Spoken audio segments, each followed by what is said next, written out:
না পিছলাইলেই হইল। এই যে এই চাচা আবার রং সাইড দিয়ে আসছে।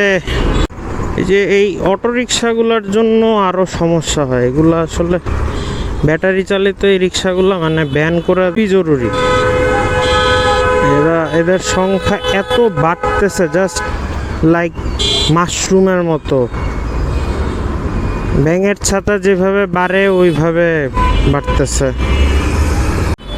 দেখেন এরা রাস্তার মাঝখানে থামায় যাত্রী নামাচ্ছে। এদের কিন্তু হাইওয়েতে উঠারই কথা, কিন্তু এটা নিয়ন্ত্রণ করার কোনো পদক্ষেপ নাই। খালি মোটরসাইকেল ব্যান করো আর হবে, সামনে দিয়ে চলে আসবে। এই যে আমি হর্ন দিব, তারপরে এরা এদের যাওয়া থামাবে না। ওর থেকে গার্মেন্টস গার্মেন্টস গার্মেন্টস।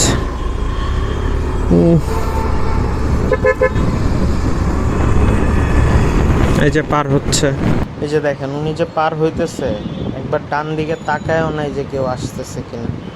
এই যে আরেকজন পার হইল, কোনো তাকানোর দরকার নাই তো।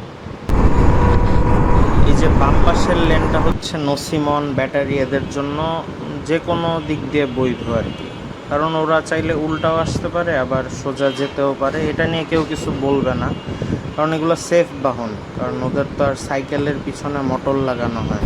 ওরাই ভালো আছে আসলে, কোনো আইন নাই ওদের, কোনো নিষেধাজ্ঞা নাই। কি আর করবে, ধরেন পুলিশ ধরছে, দুইটা গালি দিয়ে ছেড়ে দিবে, এর বেশি তো আর কিছু না। বা খুব বেশি হইলে হয়তো এই অটোটা আটকায় রাখবে, ওটা ঘুষ দিয়ে ছাড়ায় নিয়ে যাবে।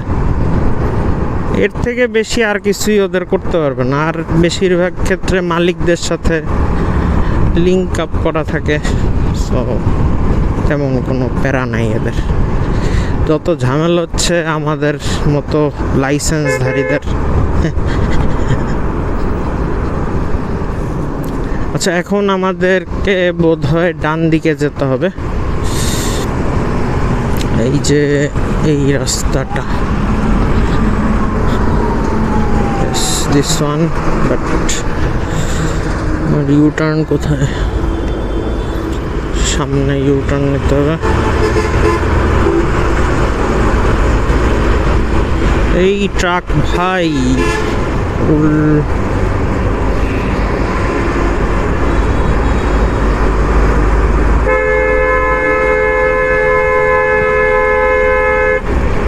ইউটার্ন পেয়ে গেছি।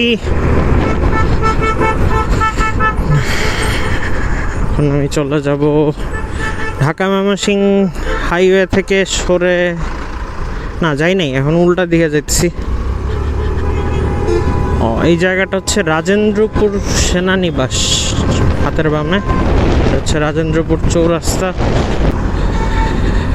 বামে চলে যাব। এই বামের রাস্তাটা আমি আসলে অ্যাজিউম করছি যে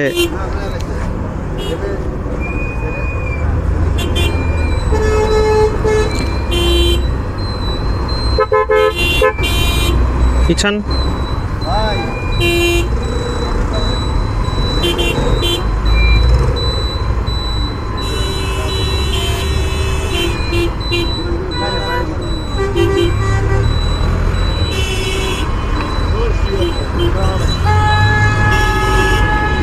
রং সাইডে মন চাইলো ঢুকাই দিচ্ছে। আচ্ছা যাই হোক, এই যে সেই